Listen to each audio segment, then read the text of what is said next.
A very good day, class. Today we are going to learn about the pleura. So as you all know, pleura is basically the covering of the lung. It is the most important structure in your thoracic cavity. Why? Because you will find a lot of clinical aspect of the pleura in your daily practice as well as in the emergency. So let's learn about the anatomy and the tracings of the pleura from where to where it extends and how is it located inside your thoracic cavity. So pleura is a delicate and a closed serous sac into which the corresponding lung will invaginate. Invaginate means to go inside from the medial side, thereby reducing it into a potential space. Each pleural sac consists of a visceral layer and a parietal layer. The visceral is also known as the pulmonary layer, and both of them will be continuous around the lung root and the pulmonary ligament. So this is very important that there are two layers of the pleura. One is a visceral layer and one is a parietal layer. Both will be continuing at the lung root and the pulmonary ligament level. The pleura is lined by a flattened epithelium which is known as the mesothelium. See now, so this is the pleura. As you can all see, this is the lung, right? And this is the pleural space.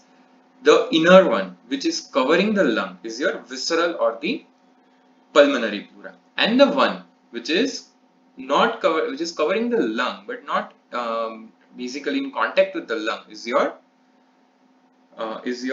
parietal pleura, right? Now see, this is the embryology of the pleura.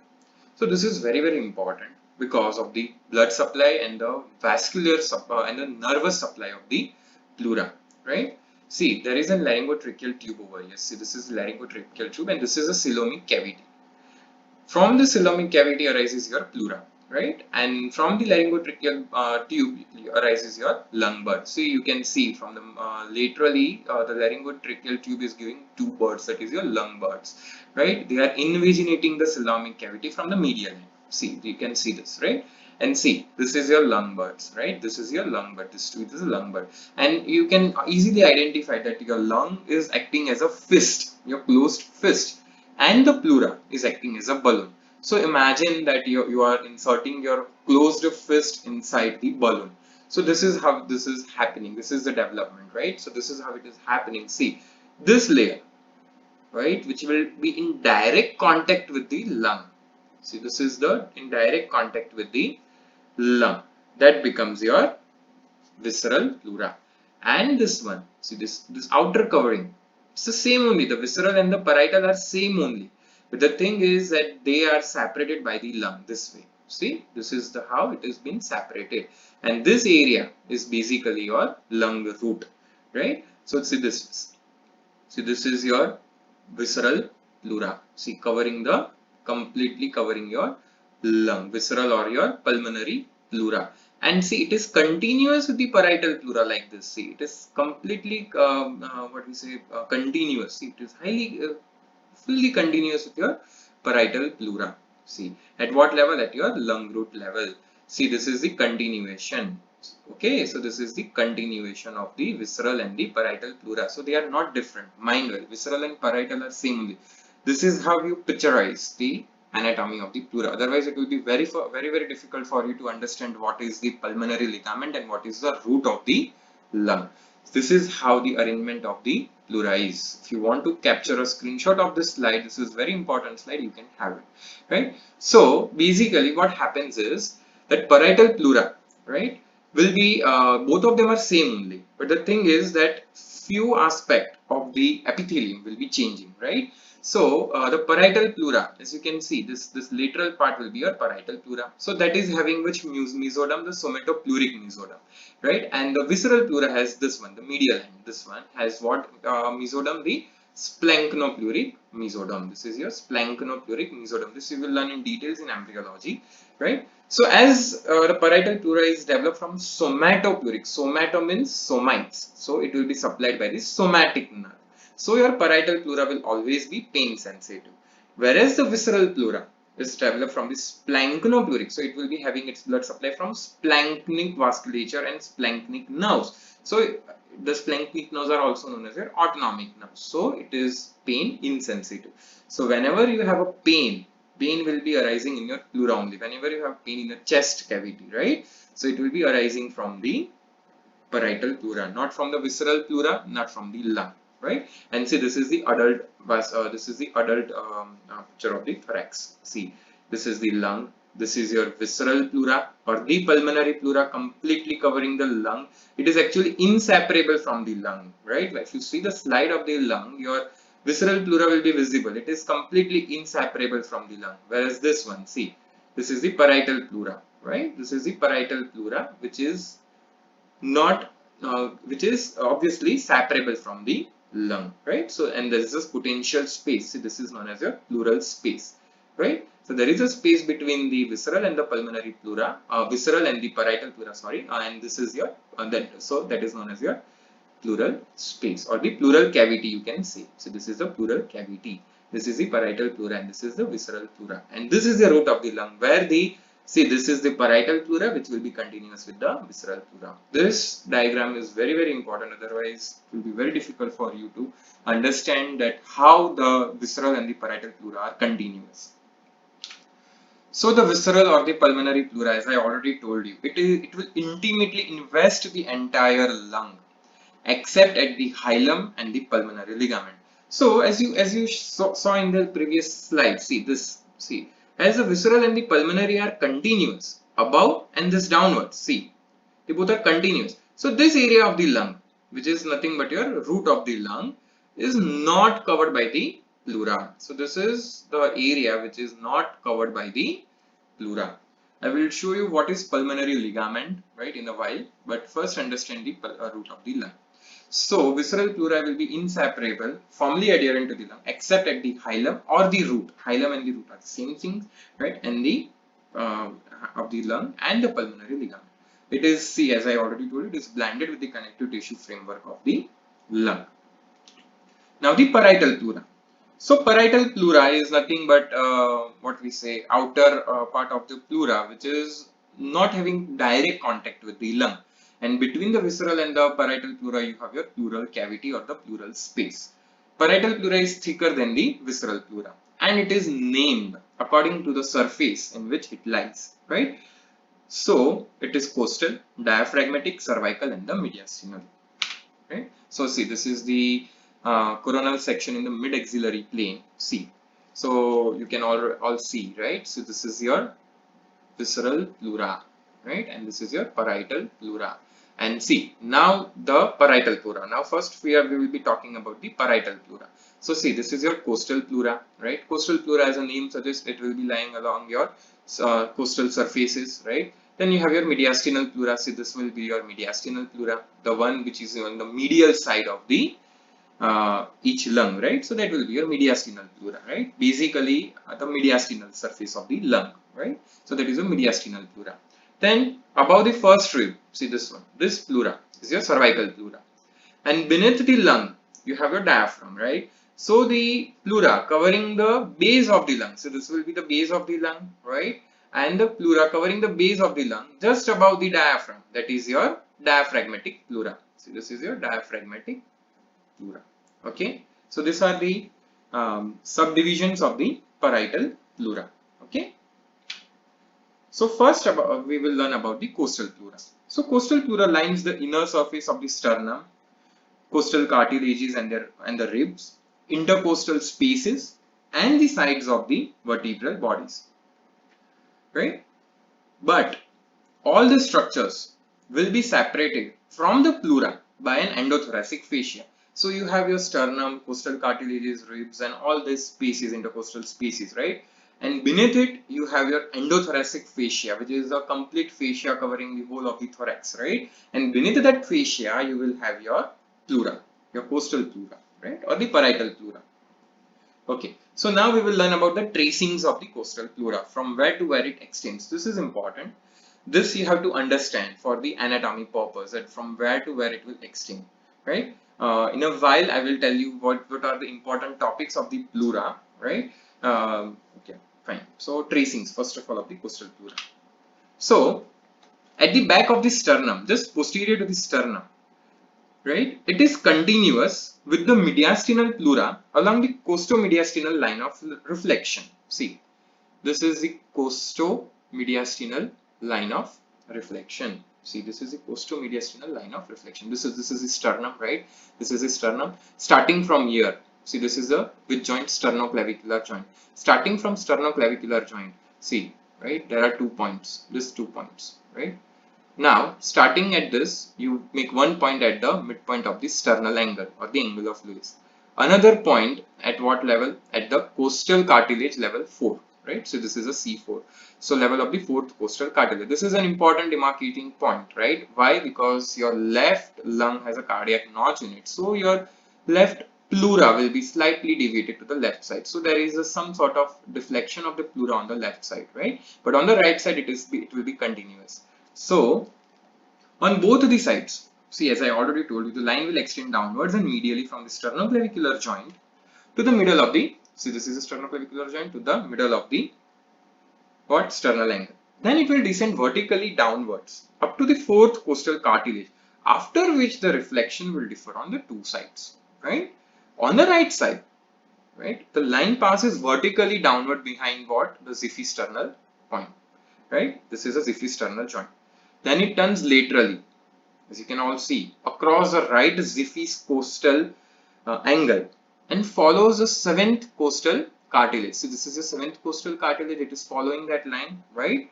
Now, from that, it will be continuous with the costodiaphragmatic line of pleural reflection. See this, the costodiaphragmatic line. So this will be a costodiaphragmatic line of pleural reflection. So this is how the pleura extends from the sternoclavicular joint, sternal angle, then your 4th costal cartilage, then your midpoint of the xiphisternal angle, then in the 7th costal cartilage, right? This is your 7th costal cartilage, you all know, right? 7th, 8th, 9th and 10th, all of them have one costal cartilage, that is a 7th. So this is your 7th costal cartilage, and then beneath like this, okay, till the costodiaphragmatic point, right? So this is the point.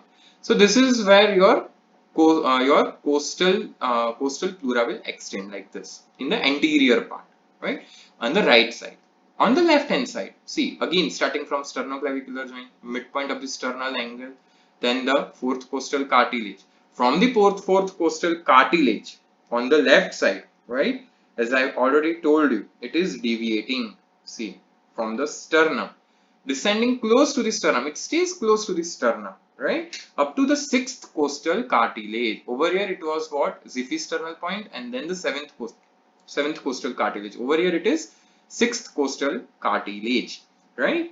And then it turns laterally again. See, then it will be the same as that of the right. See, it is going on the 8th rib in the midclavicular line, that I will discuss further. Okay, this points I will discuss later on. It is going like this till here. This is what your costodiaphragmatic line of reflection. Continuing is a costodiaphragmatic line of reflection. Okay, so this is the anterior tracing of the costal pleura on the left side, right? And this was the costal pleura tracing on the right hand side. This was in front. Okay, now behind. This is the posterior part. Okay, see, these are the thoracic vertebra. Okay, this is a 7th cervical spine, and this is a 12th thoracic spine. So a point which is 2.5 centimeter lateral to the 7th cervical spine, and a point which is 2.5 centimeter lateral to the 12th thoracic spine, right? These 2 points are important, right? So it will be a straight line. See, both the sides. See this one. This will be the right side and this will be the left side. It is a straight line. So this is your which reflection of pleura? Costovertebral reflection of the pleura. So this is how your costal pleura in the posterior aspect will be held, right? So this is the position, or your, you can say the placement of the costal pleura in the posterior aspect, right? So this is your, and this is known as what? Costovertebral reflection of the pleura. In front was the costomediastinal reflection of the pleura. Okay, and above, as you can see above, see, this is the line, the starting point of costal pleura. So above, you can all see it is continuous with the which pleura? The cervical pleura on both the sides, right? And it is where? It is located where? See, inner border of the first rib. Okay, so at the inner border of the first rib or at the junction of the sternum and clavicle, that is sternoclavicular joint, the costal pleura will be continuous what as the cervical pleura, right? And below, see, this is a below point, right? This point, this is your below point, the lowest point of the costal part, right? This is the lowest point of the costal pleura. So from here, it will be continuous with the diaphragmatic pleura. Okay. Now see, I will show you how it looks in the diaphragmatic pleura. See, this is the costodiaphragmatic line of reflection. This is your costodiaphragmatic line of reflection, right? This was the costovertebral plane of reflection, right? And this was the costomediastinal. So now we are talking about the costodiaphragmatic. So we are now talking about the inferior or the below part of the costal pleura. Okay. So as you can all see, you can see these points. First point is a xiphisternal joint, right? Second point is your 8th costal cartilage. This is your 8th costal cartilage, right, in the mid-clavicular line. This is your 10th rib, right? This is your 10th rib, right, at the mid-axillary line, right? And the another point is, see, this is a T12 spine, and I already told you that the lower limit of the costovertebral plane of reflection is T12 spine, 2.5 centimeter lateral to it. So this point, right? This point, this three you join together, and this forms your costodiaphragmatic reflection. So this is your costodiaphragmatic reflection, right? Above this was 8, 10 and 12. Mid-clavicular line, mid-axillary line and 2.5 centimeter lateral to the spine, right? Minus 2, see 6, 8 and 10, right? 6, 8 and 10. And which spine? T10 spine is your marking of the base of the lung or the lower border of the lung. Okay, so this is very, very important, right? Why? Because this comes in your surface marking. This all the points which I discussed right till now is a surface marking of the pleura. You can be asked in your exam surface marking of the costal pleura, or you can even be asked the whole of the surface marking of the pleura. When you are asked that, you will be having your this will be as your surface marking point, and the lower border, the lower part of the pleura, this one, the diaphragmatic reflection of the pleura is very, very important, right? And the lower part of the lung, again, this is also very, very important. So you have to memorize these points, right? Lung will be minus 2 of the pleura, right? See, and this is your what? Visceral pleura or the pulmonary pleura, right? This green, this above green is of pulmonary pleura. And this is, as I already told you, we are talking right now about the parietal pleura, right? So this was the reflection of a parietal pleura, right? So this space, this is a potential space, right? This space is known as your costodiaphragmatic recess, which we will talk later on. Okay. On the left side, it is somewhat different. Somewhat means over here, instead of 8, it will be 6. Okay, in the left side. Otherwise, it's the same. Okay. Now the diaphragmatic pleura. We already talked about it, right? It lines what? The superior or the thoracic surface of the diaphragm. It covers the base of the lung, and it will be continuous with the mediastinal pleura medially and the costal pleura laterally. Right? So this is very easy, right? Diaphragmatic pleura means the whole of the base of the lung or the superior aspect of your diaphragm will be your diaphragmatic pleura. Now the cervical pleura. This is again an important one. It extends from the inner border of the first rib. I already told you this, right? This one. See, this is your inner border of the first rib, right? So from here, this much is your what pleura? Your cervical pleura. Okay, so the cervical pleura is extending from the inner border of the first rib, and it will cover the apex of the lung. Then it will pass downwards and medially to continue with the mediastinal pleura, right? Okay, right. The summit of this is important. This points are important. The summit is 3 to 4 centimeter above the first costal cartilage and 2.5 centimeter above the sternal end of the clavicle, right? See,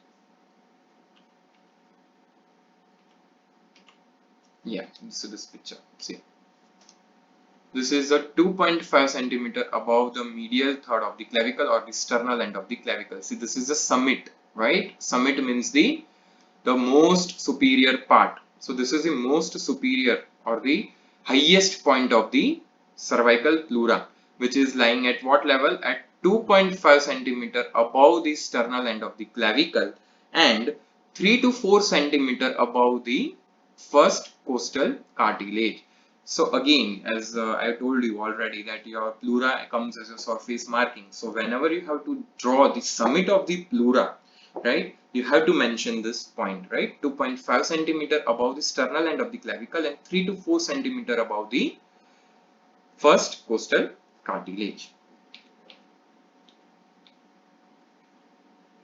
See, now the cervical pleura is covered externally by the suprapleural membrane.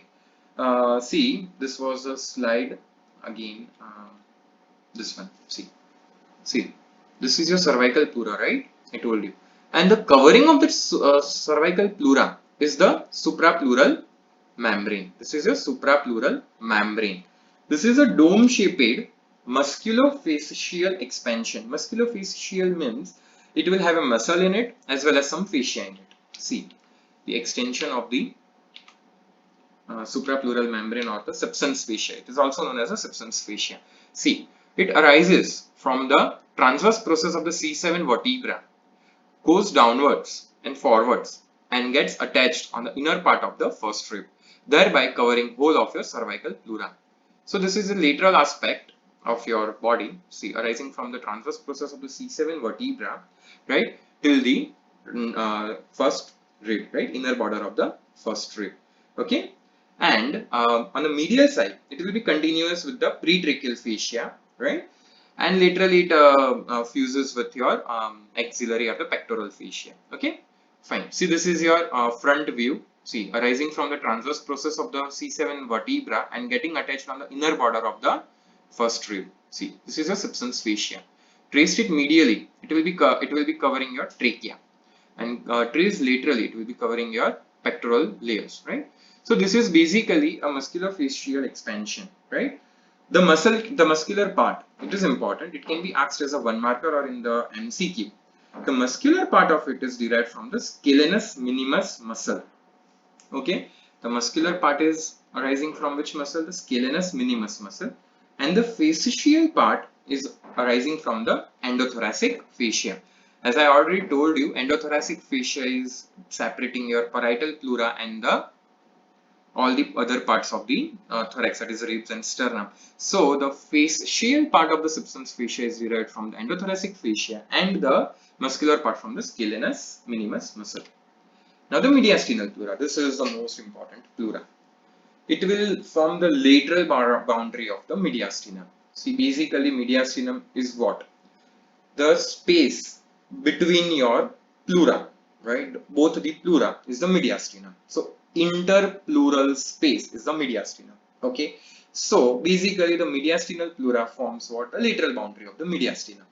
Mediastinal pleura also known as what? The medial pleura. Basically covering the medial surface or the mediastinal surface of the lung. It is divided into three parts: above the lung root level, at the lung root level, and below the lung root level. So see, this is important. Above the lung root level, it is continuing as a one sheet, right? Both of them will be not having any, the parietal and the visceral pleura will be continuing as an anteroposterior sheet, right? It will not have any sort of deflection or anything. See, this is your lung root. See, okay, this is your lung root. This too. This is your right lung. This is your left lung. Okay. So above, so this much part, above part, both sides. Okay, is your mediastinal pleura is continuing as a one sheet. Okay, it will be continuous without any deflection like this. Okay, covering your mediastinal surface of the lung without any hampering, right? See, over here also it will be covering the same part of the lung without any sort of hampering. These are some structures which are related to the medial side of the mediastinal pleura, right? See, on the right hand side, it is related to the right subclavian vein, or this is the vein, this is the artery, right? Okay, this one. This is a right subclavian artery. This is a right subclavian vein. This is a brachiocephalic trunk, and this is your what? Brachiocephalic, what we say, trunk, right? And this is a superior vena cava. Sorry, this is a superior vena cava, right? And the posterior, see, this is a posterior part of the superior vena cava, which is joined by what? Your arch of azygos vein. See, this is also important. This comes into the relations of the medial surface of the lung. In your lung demo, we will show you the markings and everything, right? So on the right lung, you will have an impression of the superior vena cava and the arch of azygos vein. And this part is the trachea, right? And along with trachea, you have your right vagus vein. So these structures are related to what? It is related to the pleura even, right? These are structures which is medial to the right mediastinal pleura, right? You have to mention them. On the left hand side, you have what? You have your esophagus, thoracic duct, you have your left subclavian artery, right? You have your left subclavian vein, and the most important impression will be of the, or the relation will be of the arch of aorta, right? And this is your left vagus, okay? So these are the relations of the mediastinal pleura and the tracings of the mediastinal pleura above the level of the lung root, okay? Now the lung root, at the level of the lung root. See, this are the diagrams. First, understand the what we say, the location and the arrangement of the pleura at the lung root level. I already told you that at the level of the lung root, see, this much part is not covered, like is not completely covered by the pleura. See, this is a root of the lung. This is a place where your lung would have actually invaginated the pleura. See, this is a pleural cavity, and this is a visceral pleura.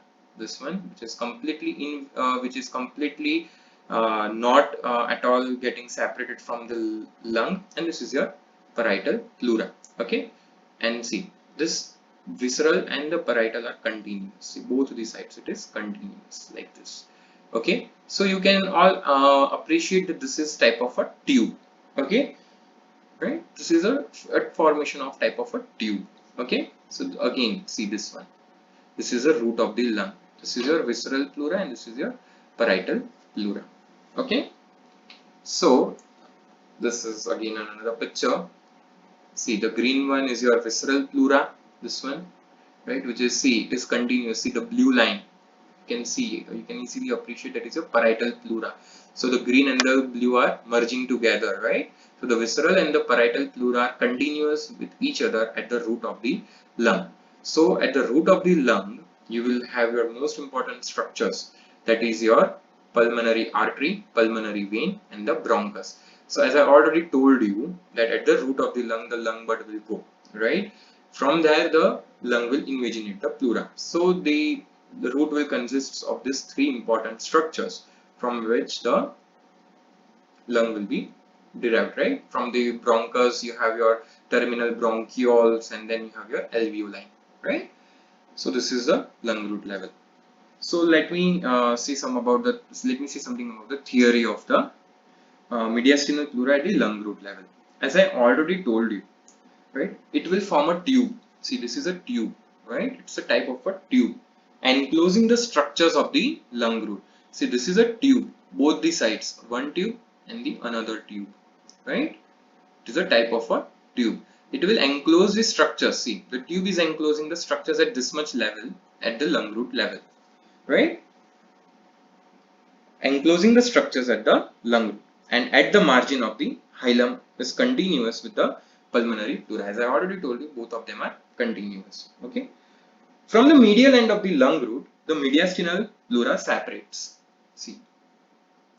Again, you can even see that this is a separate, right? These two are separate. That also you can easily appreciate, right?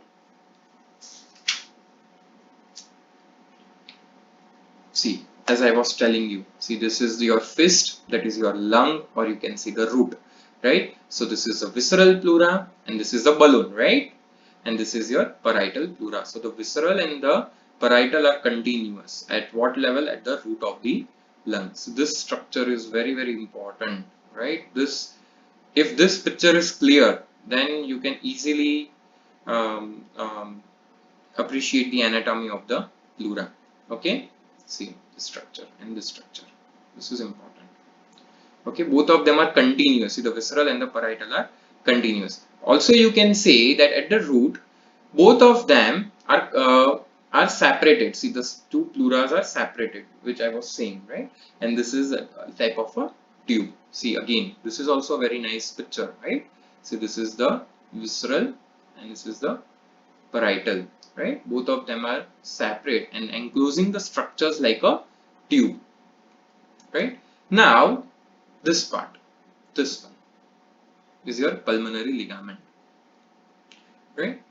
See, what happened is that when these two are separating, right, there is some structure left behind in the inferior aspect, which will form the pulmonary ligament, and I will talk about it later on. See, okay. Now, in lung you will learn this, but I am telling you right now only that the structures at the lung root level. So this is important. These are the structures at the lung root level. These are some of the structures. So on the right side, you have your two bronchus, right? You have your pulmonary artery and you have your openings of the pulmonary vein. So it is bronchus, artery, bronchus and the two veins. See, over here the veins are red in color. Why? Because the pulmonary vein carries the oxygenated blood. So I'm telling you a shortcut about this. B A B V. Just from above downwards, B A B V. Okay, this is important shortcut. Okay, B A B V. And over here it will be A B V. Over here the artery, that is the pulmonary artery. Why it is shown blue? Because the pulmonary artery carries the deoxygenated blood from the right ventricle. Okay, so this is a deoxygenated blood, right? So the artery is shown over here blue. So it is A B V. So right and left, above downwards, it is in the right side it is B A B V, and in the left side it is A B V. This is how you remember the structures in the root of the lung. Okay. Now talking about the pulmonary ligament. So now we will talk about the tracing of the mediastinal pleura below the lung root. See. So the mediastinal pleura forms a bilaminar fold. See, this is a bilaminar fold. You can all easily appreciate this is a bilaminar fold. This area is known as what? Your pulmonary ligament, which extends from the hilum of the lung to the lower part of the lung. So this is the hilum or the root of the lung, you can see, right? And from here it extends till the base of the lung, both the sides. This is nothing. This pulmonary ligament is nothing. But see, this is your visceral pleura, and this will be your visceral pleura. Both will be continuing with the parietal pleura. So the bilaminar fold like this will be extending somewhat downwards, forming a pulmonary ligament. So above, both the layers will separate to enclose the structures at the root lung layer, at the lung root. See, above they both are separated. The pulmonary ligament is separating, right? Both the sides. See, it is separating, right? Above it is separating and covering what? The structures at the lung root. Below, the layers are fused. See, you can see the fusion of the layers to form a free margin which stands clearly above the diaphragm. Over here will be a diaphragm, right? Over here will be a diaphragm. So it will be just lying above the diaphragm, see, like this. Okay. Now, what are the contents? This is important. See, contents is important. It consists nothing but of a loose areolar tissue and lymphatics, right? It has no any important content in it. It has just some sort of loose areolar tissue and lymphatics in it. But it acts as a potential dead space, right? For what? For your pulmonary veins. See, these are your pulmonary veins. I already told you about the relations at the root of the lung. In the right side it is B A B V, and on the left side it is A B V, right? So veins will always be in the inferior or the below aspect. So as you all know, pulmonary vein carries what? Your oxygenated blood. So whenever you are exercising, right, whenever you need lots of blood in your body, right, so you need to have more of a stroke volume, right? So what happens is that it will give some space for pulmonary veins during the exercise or any strenuous activity to expand, right? So this is a potential dead space and helps the pulmonary veins to expand during exercise. Rarely, this pulmonary ligament will consist of a branch that is known as your accessory bronchial artery, right? This is a direct branch from the aorta, from the ascending aorta, which will be supplying the corresponding lung segment. It is a rare anomaly which you can identify in the pulmonary ligament. It will rarely consist of an accessory bronchial artery, right? So these are the contents of the pulmonary ligament.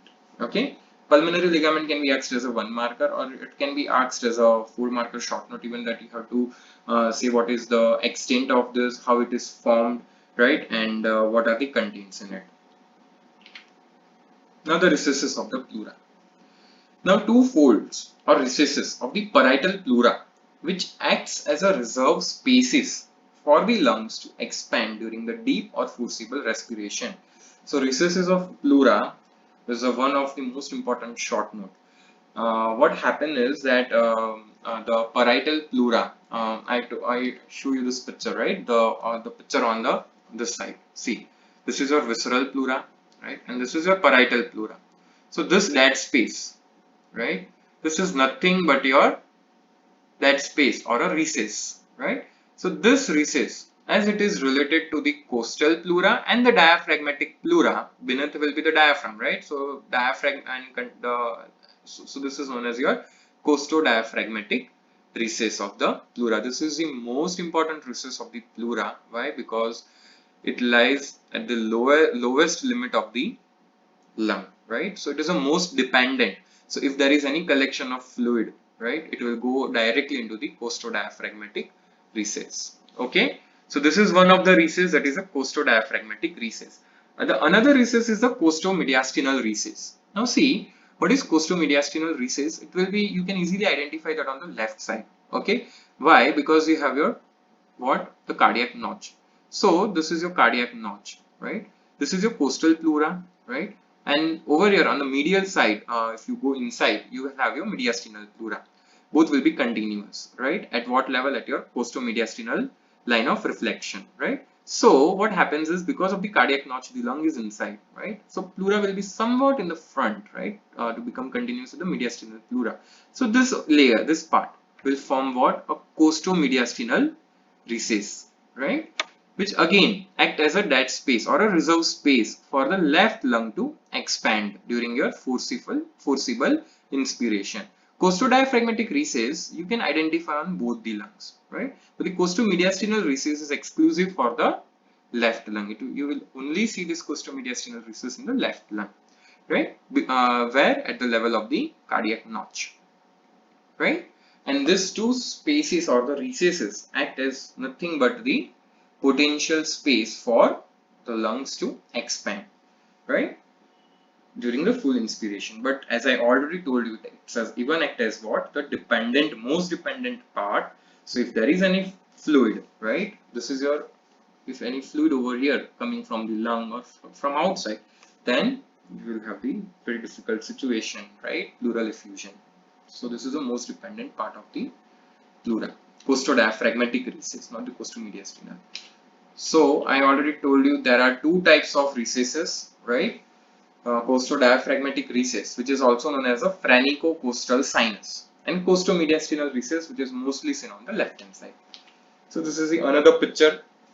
So this is the anterior view. This is the costal pleura, right? And this will be your, beneath it will be continuing as what? Your diaphragmatic pleura, right? So this space is your costodiaphragmatic recess. This is the posterior part, right? This is your lung and this is your pleura.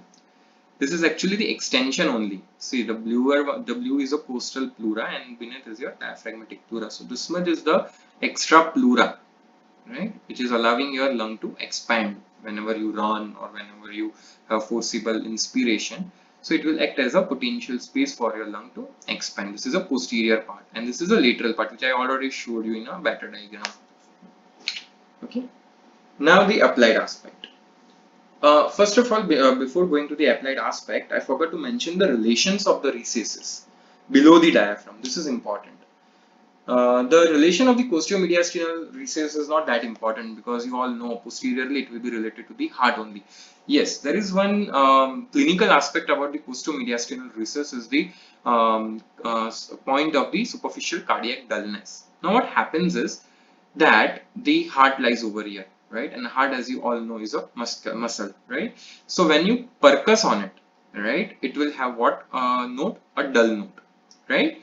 But the lung has a air in it. The pleura itself has some sort of potential vacuum in it, so it will have which sound? The resonant sound. So whenever you percuss on this area, which is nothing but your costo-mediastinal recess, right? You will hear what? A dullness, which is absolutely normal, which is nothing but the corresponding heart muscle, right? And so this area is nothing but your point of superficial cardiac dullness. Other part of the heart, which is covered by the lung, over there at that part of the heart you will listen what? Resonant sound. Okay, so the lungs produce a resonant sound, and the heart, as it is a muscle and it's a solid organ, it will produce what? The dull note. So this is absolutely normal clinical finding over here, that you will be able to appreciate the point of superficial cardiac dullness. Now the costodiaphragmatic recess, as you can see, this is extending where? In the abdomen, right? So there will be certain relations, right? On the right hand side, this is the right hand side, right? So on the right hand side, beneath this costodiaphragmatic recess, you have what? Your diaphragm. And beneath the diaphragm, you will have the essential organs, such as you have the right lobe and the caudate lobe of the liver and the upper part of the posterior surface of the right kidney, right? And over here, on the left hand side, you have the fundus of the stomach, spleen, and the upper part of the posterior surface of the left kidney. Over here the right kidney, and over here the left kidney, obviously. So over here you have your right lobe and the caudate lobe of the liver and the upper part of the posterior surface of the right kidney. And over here you have the fundus of the stomach, spleen, and the posterior surface of the left kidney.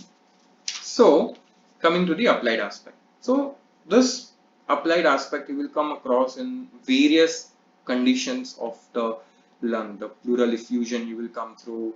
You will come through pneumothorax. Pneumothorax is an emergency thing whenever patient is in a trauma, right, or in an emergency, or a penetrating chest wound, right. What will happen is that it will rupture the pleura and it will lead to the pneumothorax. I will discuss it later on. But these are the conditions you will find in your day-to-day practice. So these are very, very important. And the last is a tumor of the pleura, right? That is a mesothelioma. Mesothelioma I will discuss over here only. It is basically the most dreadful tumor one can have. If the patient is having 30 to 40 years of exposure of asbestos, then the patient can develop the tumor of pleura, that is known as a mesothelioma. And there is no treatment, nothing is available, and the patient will succumb and will die. Okay. So now coming to the inflammatory conditions of the pleura. The inflammation of pleura is known as the pleurisy. Okay, or the pleuritis. It can be of two types, right? It can be dry or it could be wet. Dry is known as dry pleurisy and wet is known as the pleural effusion, right? So what is dry pleurisy? So dry pleurisy means both the parietal and the visceral pleura, right, becomes rough, right? This both of them will be rough and inflamed, right? So what happens is your pleural cavity is obliterated. Okay, so there will be a friction rub can be heard when you put a stethoscope. What do you mean by friction rub? That both the pleura are approximating, means coming together, right? The visceral and the pleura, as they are inflamed, they both will come together and will rub each other, right? So because of the rubbing, it will create a friction, right, during inspiration and expiration. And so you can hear this this frictional part, and that is known as your friction rub, right, which can be heard on a stethoscope. And as it is, as I told you that as I already mentioned, that parietal pleura is pain sensitive. So the visceral pleura will impinge or will irritate the parietal pleura, and the inflammatory cells will also irritate the parietal pleura. So it is a painful condition, right, associated with cough and rise of temperature, right? Okay, fine. Now what happens is that as I told you that parietal pleura is supplied by the what we say, the intercostal nerves, right? So what happens is when there is a pain in the parietal pleura, it can be referred to the anterolateral abdominal wall or the any intercostal space wherever you have your location of that nerve. So this is important, and it can even be transmitted to the root of the neck level or the shoulder level if it is associated with the cervical pleura, right? Or the distribution of the phrenic nerve. Phrenic nerve may also supply the diaphragmatic pleura, right? So if, because phrenic nerve, you all know, right, it's a nerve for the diaphragm. So diaphragmatic pleura will be supplied by the somatic branches of the phrenic nerve. So phrenic nerve coming from where? From the neck region, right? So if the diaphragmatic pleura is affected, right, you will have a pain in your neck region, at the root of the neck region and the shoulder region. Okay, so this is about the dry pleurisy. Yeah, before going into the pleural effusion, you should know the normal chest X-ray. You always take a PA view of the normal chest X-ray, right? See, this is a shadow of the heart, right? And these are the pulmonary arteries, okay? And this is the aortic knuckle. This is a clavicle, and this is your spinous process of the vertebra. Now, this is important. This is the lung fields level, okay? Now, this angle, see, this angle is a costocardiac angle. This is your diaphragm, right? And in the radiology language, you see it as a right and the left hemidiaphragm. Okay. Now this angle, this one, see, this angle is very, very important. This angle in clinical practice is known as a CP angle. The full form is a costophrenic angle, right? This is a costophrenic angle. From the anatomical point of view, this angle is nothing but your costodiaphragmatic recess, which is the most important recess, right? Right, this area. This is a CP angle. Now, what happens is, if there is any sort of fluid collection, the first change in the chest X-ray you will notice is the obliteration of the CP angle. Why? Because I already told you that the CP angle is nothing but your costodiaphragmatic recess, and again the costodiaphragmatic recess is the most dependent part, that any fluid collection, the first site to get the fluid to get collected, the first site is nothing but your costodiaphragmatic recess. So your CP angle will be gone, right, in case of any fluid collection. And a fluid collection in the pleura is nothing but the pleural effusion, right, or the wet pleurisy, right? So this is the pleural effusion. So this is the visceral pleura and this is the parietal pleura, right? This is the visceral and this is the parietal, and beneath it there is a fluid collection, and this is a costodiaphragmatic recess only, right? See, this is a normal chest X-ray, right? There is no obliteration of the CP angle, and over here, because of the collection of the fluid, you do not appreciate any CP angle, right? This is normal. You can appreciate CP angle over here, but you cannot appreciate the CP angle over here. So over here you have your fluid collection. So this is an abnormal X-ray, and this is the most common finding in the pleural effusion. Right. Before going into it, as I already told you, it's the amount of the accumulation of the significant amount of fluid in the pleural cavity is known as a pleural effusion. See, if it is water, right, then it is a wet pleurisy or a normal pleural effusion, right? But sometimes it could be hemothorax, it could be pyothorax. Means if this fluid is containing pus, the pleural fluid is consisting of the pus, then it is known as your pyothorax. If it is consisting of blood, then it is known as hemothorax. If it is consisting of chylus, chylus is nothing but the fluid collected in the thoracic duct is a chylus. So if there is a rupture of the thoracic duct, then this chylus will spread and sometimes it gets accumulated inside this pleura. Then that condition is known as the chylothorax, right? Now, what is the most common cause of the pleural effusion? So the wet pleural effusion I'm talking about, that is of water, okay?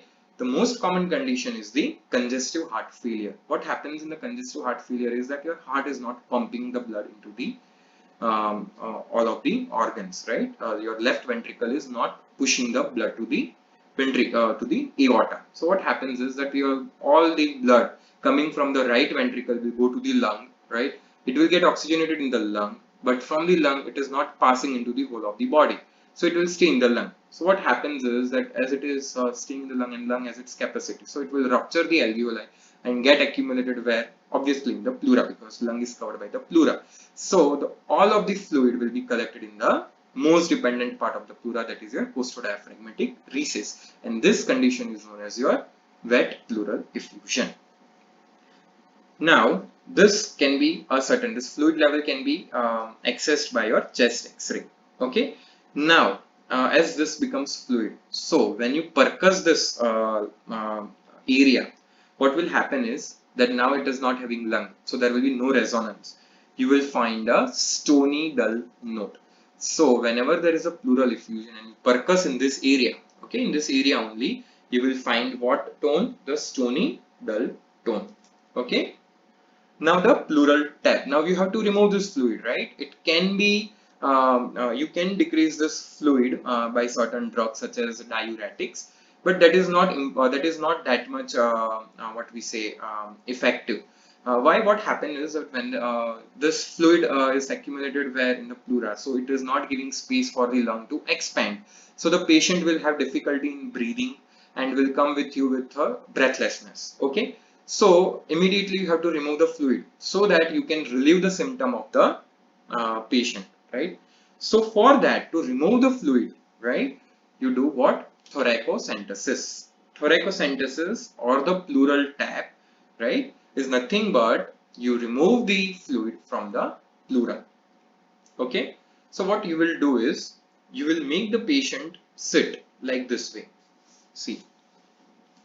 This is the position of the patient, right? You will tell the patient to lean forward and to hum, right? So that your the spine becomes prominent. The spine of the thoracic vertebra becomes prominent, right? And you also tell patient to cross their forearms in the front, so that your scapula, see the scapula also goes in the forward direction. So basically what is the purpose is that you rotate the scapula so that your intercostal spaces will become visible, and you also hump back so that your thoracic spine becomes visible, right? So this is the position of the patient which you will keep for the thoracocentesis. Okay, the position is important.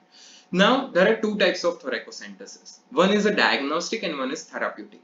Therapeutic I already mentioned, right? To remove the fluid and to give the patient a relief from the breathlessness, right? You will aspirate, you will remove. Aspirate means to remove the fluid of the pleura, thereby providing symptomatic relief. Diagnostic, what you do is that you just remove few amount of fluid, right? And you take the sample of that fluid, okay? And you send that sample to the pathology lab so as to confirm that whether this pleural fluid is because of the congestive heart failure or is because of the any infection, because infection can also lead to pleural effusion, or it is having some blood in it, or how much amount of protein is in it, or is it because of the TB? TB is also one of the most common cause of pleural effusion in India, right? So you can send this fluid for diagnostic purposes, then that is known as a diagnostic thoracocentesis, or you can send this for a you can tell the patient that I am now will be giving you the symptomatic relief by puncturing or aspirating the fluid, right, from the pleura and giving the symptomatic relief. So thoracocentesis is nothing but puncturing the pleura, right, so that you give the patient symptomatic relief. That is your therapeutic thoracocentesis, or diagnostic for getting up to a diagnosis and to start then the proper treatment. Once you diagnose the condition, then you can start the proper treatment. If it is infectious, you start antibiotics. If it is congestive heart failure, you can start the drugs related to the congestive heart failure. Now the levels, and that is very important. See, this is the site where you insert the needle. See, where you will insert, the needle is inserted 1 to 2 intercostal spaces below the height of the effusion, right? See, if there is, this is the height of the effusion. How will you determine the height of the effusion? From the X-ray, right? After you get an X-ray, you do what? you do a percussion. From percussion, see over here there is a lung. So over here in the lung you will find which note? The resonant noise, right? From this level you will find a stony dull tone, right? Okay, so this is how you access the position of the pleural fluid, that where it can be, where it is located. So once you have located the position of this pleural fluid, you will insert the needle 1 to 2 intercostal space below that position, right? And 5 to 10 centimeter lateral to the spine, right? And see, this is the position I already told you, right? Leaning forward with arms on a bed, arms will rest on a bedside table, so that you separate you will take the scapula forward, you will make your spine of the thoracic vertebra prominent. Okay, now this is important to avoid the intra-abdominal injury. I told you that this costodiaphragmatic recess, right, is related below on the right side to the liver and the kidney, and on the left side to the spleen, stomach and the kidney. So you always remember this thing, that to avoid the intra-abdominal injury, the insertion site should not be below the 9th rib. So this is the point. Ideally the point should be at the what we say, the 8th costal space. This is your 8th costal space. You never go beneath the 9th rib. Okay, why? You will damage your liver and kidney on the which side? On the right side. On the left side you will damage the stomach and the spleen. Okay, also this is important, that another important aspect is that you always insert a needle on the superior edge of the rib. Why? Because you all know, right, that beneath the rib you will have your this neurovascular bundle, right, the intercostal nerves and vessels. So you never what we say, insert the needle beneath the rib. You always insert it above the rib. See, also in the above the rib, just above the bone, not in the middle even. See, because if you do that, you will paralyze the intercostal muscle, right? You do not go that up, you do not go in the middle even. Just above, you find the bone, right? You just insert it above that bone. Okay. See the same figure, right? Now over here it is showing the complications. So if you do it, what we say, if you do it below, then it will lead to what? Spleen or liver rupture, right? And if you are doing at a very high point, suppose you are doing over here, then you can puncture the pleura or in the lung even, right? And that condition is a pneumothorax, right? That is also a very dangerous position. Yeah, and apart from that, as you are inserting a needle, so if you are not taking precautions, right, you can lead to, it can lead to infection. And if you are piercing a major major vessel, then it can cause bleeding even. So that is the reason why you do not insert the needle at this level, right, at the notch of the rib. Why? Because if you are puncturing this artery, it will lead to the bleeding. Okay, so these are some complications of the thoracocentesis. Now pneumothorax. So pneumothorax is nothing but the entry of the air into the pleural space. So what it will do, it will disrupt the negative pressure inside the pleura. As you all know from physiology, that the pleura is nothing but having a negative pressure or the vacuum, so that the lungs can expand, right? So if air will enter into the pleural space, mind well that pleura has vacuum in it, it has no air in it. So if there is an entry of the air, then it will lead to what? Pneumothorax. Pneumo means air and thorax means the thoracic cavity. So if there is an air in the pleura, that is known as your pneumothorax. So what happens is that if there is an air, so pleura will be filled with air, right? And what happens is that it will collapse the lung. As you all know, lungs is nothing but what we say, alveoli, right? So if the pressure inside the pleura is so much more beyond your atmospheric pressure, what it will do is that it will push your lung and it will lead to the collapse of the lung. So it can be of three types: closed type, open type and tension type. Tension is basically the worst one which you can have. So first of all, what are the causes of this pneumothorax? Why can it occur? Basically it is air, right? So you can have pneumothorax from a penetrating thoracic wound. If there is someone who pierces a knife or a gun, right, inside your thorax, then you can have this, right? Or if there is a in TB, what happens is there is a presence of pulmonary bulla. Pulmonary bulla are nothing but air-filled spaces in the lungs, which is lined by fibrous cartilage, and it is very very weak. So if there is a rupture of that bulla, right, it will lead to what? It will lead to the escape of the air into the pleural cavity, right? So it will lead to the again to the entry of the air into the pleura. Apart from that, fractured ribs, the anesthetic needle puncturing the pleura, right, during a nephrectomy, right, or during the miscalculation of 11th rib for 12th rib, what happens is that your kidney lies at 12th rib, right? The 12th rib is forming the angle of the kidney, right? So if you are miscalculating the 12th rib and you are puncturing at that level, so what happens is that you are miscalculating the 12th rib and you puncture at the 11th rib. So you do not puncture the kidney during nephrectomy. You have to remove the kidney, right? So if you are not calculating the 12th rib and you go and puncture the 11th rib, it will lead to the pneumothorax. Okay. So now the types of the pneumothorax. So it can be closed. Closed means C.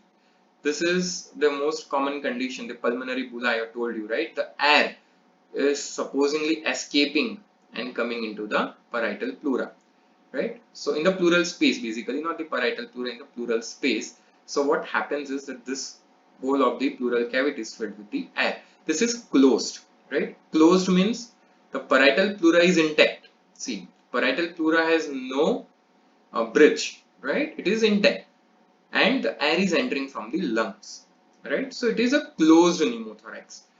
Closed pneumothorax will lead to what? It will lead to just some sort of collapse in the lung. Now open. Open means your parietal pleura is open and the air is entering from the outside. Over here the air was entering from the lung and over here it is entering from the outside. So this can happen obviously in some sort of knife injury or fracture of the rib, right? Or any sort of external injury to the thoracic cavity, right? So air will enter from here. So what will happen in this condition is that when you breathe, your obviously both the lungs will expand, right? But this lung would not be expanding more. So what happens is, and as you breathe, right? So this pleura will collapse the lung on the opposite side, this side, right? So this is known as your mediastinal flutter. What is mediastinal flutter, right? The shift of the mediastinal contents, these are the mediastinal contents to the normal side. So this is a normal side, right? And to the injured side during expiration. So during expiration, what happens is that your lung will more collapse, right? So the mediastinum will have a space to come on this side, right? So during inspiration, what happens is that air will be coming from this point even from this point even. So lung will collapse like this, okay? And so this part, the normal part, will be pushed like this way. But in expiration, what happens is that this lung will collapse in this direction, right? And you will have a space over here. So your mediastinal contents of this side will come on this side during expiration. So this process is known as your mediastinal flutter, which can be seen in the open type of the pneumothorax. Now the tension pneumothorax. Now see, in this the air will enter the pleural space, see, but now it cannot exit. So what happens is it will build up the pressure and pressure. It will just build up the pressure. So it will completely compress the lung and it will shift the whole of the mediastinum to one side. So what will happen is that this is a most dangerous condition one can encounter, right? Tension pneumothorax is nothing but, see, once it has entered, right, it won't exit.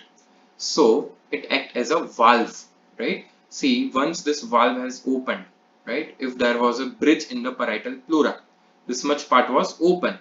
Now what happens is that this bridge is now closed, right? This is closed.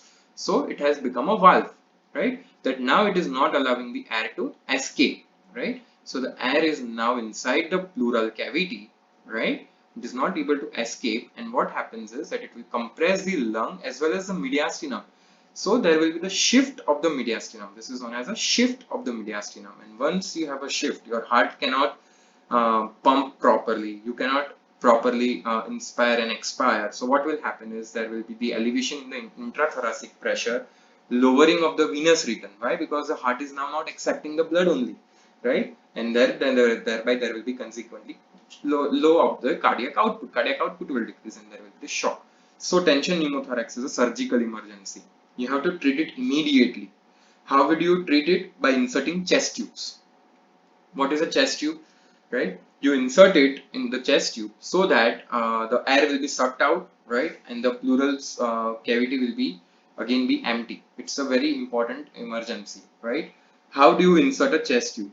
Right? This part is very important. Where to insert the chest tube for a tension pneumothorax? You insert it in the anterior part of the second intercostal space, right?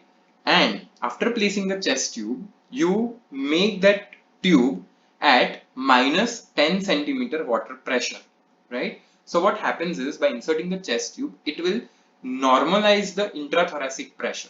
So how do you normalize it? By placing the tubes, and these tubes are already placed at minus 10. So it will create an equilibrium so that thereby there will be the solving of the problem of this tension pneumothorax. So the site is very important. You place it where? In the anterior part of the second intercostal space, obviously of the affected side, right or the left one. See, this is again a diagram of closed pneumothorax. This is a closed pneumothorax. The parietal pleura is normal, right? And this is your open pneumothorax, right? This is a closed again. This is a open. Air will circulate freely, right? See, in the open pneumothorax, air is going in and out. And in open pneumothorax, you see mediastinal flutter. Right? Mediastinal flutter is nothing but shifting of the mediastinal contents on the normal side when during inspiration and to the affected side during expiration. And this is a tension pneumothorax. Air is completely accumulated in the pleural cavity and it is now not escaping, and so it will completely collapse the lung and it will lead to the mediastinal shift.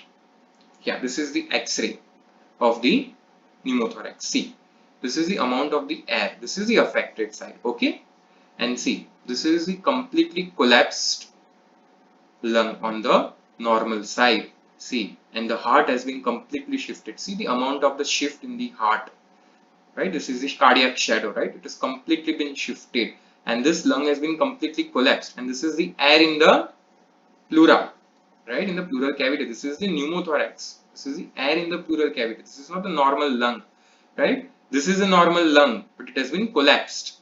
Okay, and this is the heart. So this is the X-ray of the pneumothorax. Okay, so thank you so much, class.